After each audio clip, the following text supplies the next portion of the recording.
ربنا آتنا في الدنيا حسنة وفي الآخرة حسنة وقنا عذاب النار۔ محترم حاضرین، نوجوان دوستوں اور عزیز بچوں، آج کے خطبہ جمعہ میں انشاءاللہ العزیز ہم توحید کی اہمیت اور فضیلت سے متعلق قرآن اور حدیث کی چند باتیں پیش کرنے کی کوشش کریں گے۔ لیکن توحید کی اہمیت اور فضیلت کو بیان کرنے سے پہلے توحید کی مختصر تعریف آپ کے سامنے بتانا مناسب سمجھتا ہوں۔ انشاءاللہ توحید کی جو مزید وضاحت ہے، اس کی تعریف ہے، اس کے اقسام ہیں، انشاءاللہ وہ بعد میں کسی خطبے میں اللہ تعالیٰ نے اگر موقع دیا تو بیان کرنے کی کوشش کریں گے۔ لیکن توحید کو سمجھنے، اس کی اہمیت کو جاننے یا اس کی فضیلت کو سمجھنے کے لیے کم سے کم پہلے توحید کا مفہوم مختصر انداز میں آپ کے سامنے پیش کرنا ضروری ہے۔ توحید کا معنی کسی چیز کو ایک کرنا، ایک بنانا ہوتا ہے، اور جب شریعت اسلامیہ کے اندر توحید بولا جاتا ہے تو اس سے مراد یہ ہے کہ انسان اللہ تعالیٰ کو خالق، رازق، مالک، مدبر مانے اور اس بات کا عقیدہ رکھے کہ اس دنیا کو پیدا کرنے والا، اس دنیا کا نظام چلانے والا صرف اور صرف اللہ تعالیٰ ہے۔ توحید کے اہم مفہوم میں، بلکہ سب سے اہم جو چیز توحید کے اندر یا اس کے مفہوم میں داخل ہے وہ یہ ہے کہ انسان اس بات کا عقیدہ رکھے کہ عبادت کی جتنی بھی قسمیں ہیں ان ساری عبادتوں کا مستحق صرف اور صرف اللہ تعالیٰ ہے۔ جتنی بھی عبادتیں ہوں، چاہے وہ زبانی عبادتیں، لسانی عبادتیں ہوں، چاہے وہ بدنی عبادتیں ہوں یا چاہے وہ قلبی عبادتیں ہوں، ساری عبادتوں کو اللہ تعالیٰ کے لیے خالص کرنا، اللہ تعالیٰ ہی کو ان ساری عبادتوں کا صحیح مستحق سمجھنا، یہ بھی توحید کے اندر داخل ہے، بلکہ یہ توحید کا سب سے اہم جز ہے۔ لہذا ہمیں اس چیز کو بھی سمجھنا ضروری ہے۔ توحید کے اندر ایک اور چیز اہم ہے، وہ یہ ہے کہ اللہ تعالیٰ نے قرآن مجید کے اندر اور اللہ کے رسول صلی اللہ علیہ وسلم نے احادیث کے اندر کچھ اللہ تعالیٰ کے اسماء اور صفات کا ذکر کیا ہے۔ ان تمام اسماء میں، ان تمام صفات میں اللہ تعالیٰ کو ایک مانا جائے اور اس کی کیفیت نہ بیان کی جائے، اس بات کا عقیدہ رکھنا بھی توحید کی ایک قسم ہے۔ انشاءاللہ توحید کی مزید وضاحت کسی اور خطبے میں اللہ نے چاہا تو انشاءاللہ کی جائے گی۔ اس مختصر سی توحید کی تعریف اور وضاحت کے بعد آئیے ہم دیکھتے ہیں کہ قرآن مجید کے اندر اور اللہ کے رسول صلی اللہ علیہ وسلم نے احادیث کے اندر توحید کی کیا اہمیت اور فضیلتیں بیان فرمائی ہیں۔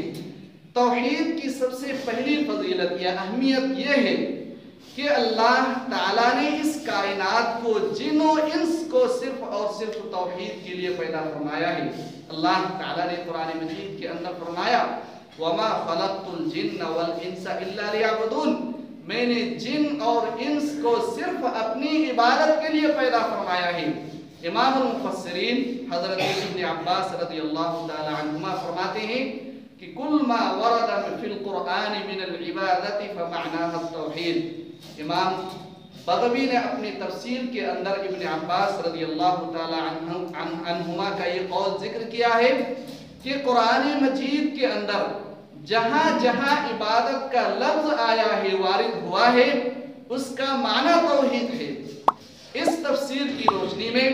وَمَا خَلَقْتُ الْجِنَّ وَالْإِنسَ إِلَّا لِيَعْبُدُونَ کا مطلب یہ ہے کہ اللہ تعالیٰ نے جن اور انس کو صرف اپنی توحید کے لیے پیدا فرمایا ہے، تاکہ جن اور انس صرف اللہ تعالیٰ کی عبادت کرے اور اللہ تعالیٰ کے ساتھ کسی کو شریک نہ ٹھہرائے۔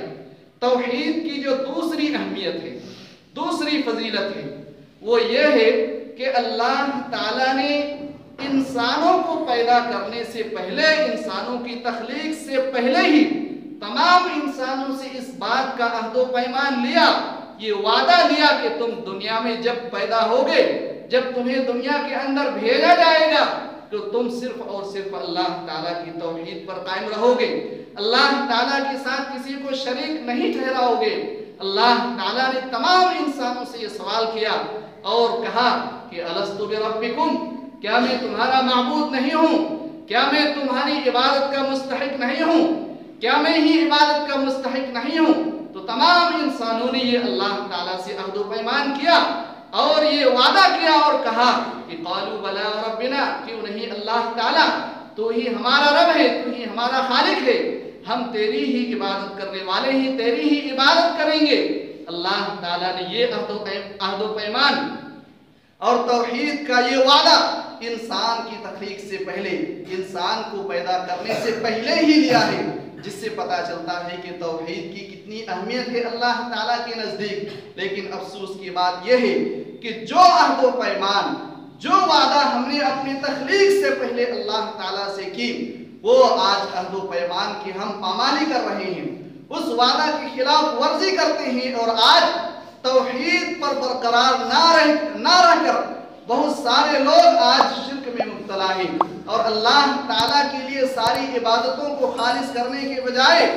بہت ساری ایسی عبادتیں ہیں جن کو ہم غیر اللہ کے لیے انجام دیتے ہیں، جو کہ اس عہد و پیمان کے خلاف ہے جو اللہ تعالیٰ نے ہم سے اپنی تخلیق سے ہمیں پیدا کرنے سے پہلے لیا ہے۔ لہذا اس سے بھی توحید کی اہمیت کا اندازہ لگایا جا سکتا ہے۔ توحید کی اہمیت کی ایک اور ہے جس کو اللہ کے رسول صلی اللہ علیہ وسلم نے احادیث کے اندر اور اللہ تعالیٰ نے قرآن مجید کے اندر بیان فرمایا ہے کہ اللہ تعالیٰ نے اس دنیا کے اندر جتنے بھی انبیاء کرام کو بھیجا صرف توحید کو عام کرنے کے لیے بھیجا، اور ان تمام انبیاء کرام کا اصل مقصد اسی توحید کو لوگوں تک پہنچانا تھا، اپنی قوم کو یہی توحید سمجھانا تھا۔ اللہ تعالیٰ نے قرآن مجید کے اندر فرمایا وَلَقَدْ بَعَثْنَا فِي كُلِّ أُمَّةٍ رَسُولًا أَنِ اعْبُدُوا اللَّهَ وَاجْتَنِبُوا الطَّاغُوتَ، ہم نے ہر امت کے اندر ایک رسول، ایک پیغمبر بنا کر بھیجا اور ان کو یہی تعلیم دی کہ تم لوگوں کو جا کے یہ بتاؤ کہ اللہ تعالیٰ کی توحید کا اقرار کرو، ساری عبادتوں کو اللہ تعالیٰ کے لیے خالص کرو، اللہ تعالیٰ ہی کی صرف عبادت کرو اور شرک نہ کرو، طاغوت سے بچو۔ لہذا تمام انبیاء کرام کو اسی مقصد کے لیے دنیا کے اندر بھیجا گیا، اور ان تمام انبیاء کرام کی دعوت و تبلیغ کا نقطۂ آغاز بھی توحید ہی رہا ہے۔ جتنے بھی انبیاء کرام کو اللہ تعالیٰ نے قرآن مجید کے اندر ذکر فرمایا، ان سارے انبیاء کرام کی دعوت کا نقطۂ آغاز یہی توحید رہا ہے۔ اللہ تعالیٰ نے قرآن مجید کے اندر فرمایا وَمَا أَرْسَلْنَا مِن قَبْلِكَ مِن رَّسُولٍ إِلَّا نُوحِي إِلَيْهِ أَنَّهُ لَا إِلَٰهَ إِلَّا أَنَا فَاعْبُدُونِ، ہم نے جتنے بھی انبیاء کرام کے اللہ کے رسول صلی اللہ علیہ وسلم آپ سے پہلے بھیجا، ان سارے لوگوں کو اسی بات کی ہدایت دی، اسی بات کا پیغام دیا کہ صرف اور صرف اگر عبادت کا مستحق کوئی ہے تو وہ صرف اللہ تعالیٰ ہی ہے۔ لہذا تمام انسانوں کو صرف اور صرف اللہ تعالیٰ ہی کی عبادت کرنی چاہیے۔ لہذا اس سے بھی پتہ چلتا ہے کہ اللہ تعالیٰ کے نزدیک اور اللہ کے رسول صلی اللہ علیہ وسلم کے نزدیک توحید کی کتنی بڑی اہمیت ہے۔ لہذا ہمیں توحید پر قائم رہنے کی ضرورت ہے، توحید سے اپنی دعوت کی ابتدا کرنے کی ضرورت ہے، اور یہی منہج دعوت ہمیں اپنانے کی ضرورت ہے جو اللہ تعالیٰ نے ان انبیاء کرام کو دے کر بھیجا۔ خود اللہ کے رسول صلی اللہ علیہ وسلم نے اسی دعوت کو اپنایا، اسی منہج کو اپنایا، اسی وجہ سے 13 سال تک اللہ کے رسول صلی اللہ علیہ وسلم نے مکہ کے اندر صرف توحید کی دعوت دی، توحید کی طرف بلایا، اور مدینہ میں آنے کے بعد بھی کبھی بھی توحید سے مصالحت نہیں کی گئی، کبھی بھی توحید سے متعلق کوئی نرم پہلو اختیار نہیں کیا گیا، بلکہ اس سے بھی بڑی بات ہے کہ جب سے اللہ تعالیٰ نے اس دنیا کو پیدا کیا، سارے انبیاء کرام کو بھیجا، ان سارے انبیاء کرام کی توحید صرف ایک ہی تھی، توحید میں کبھی کوئی تبدیلی نہیں ہوئی، احکامات بدلتے رہے، کبھی کوئی چیز کسی قوم میں حرام تھی کسی قوم میں حلال کی گئی،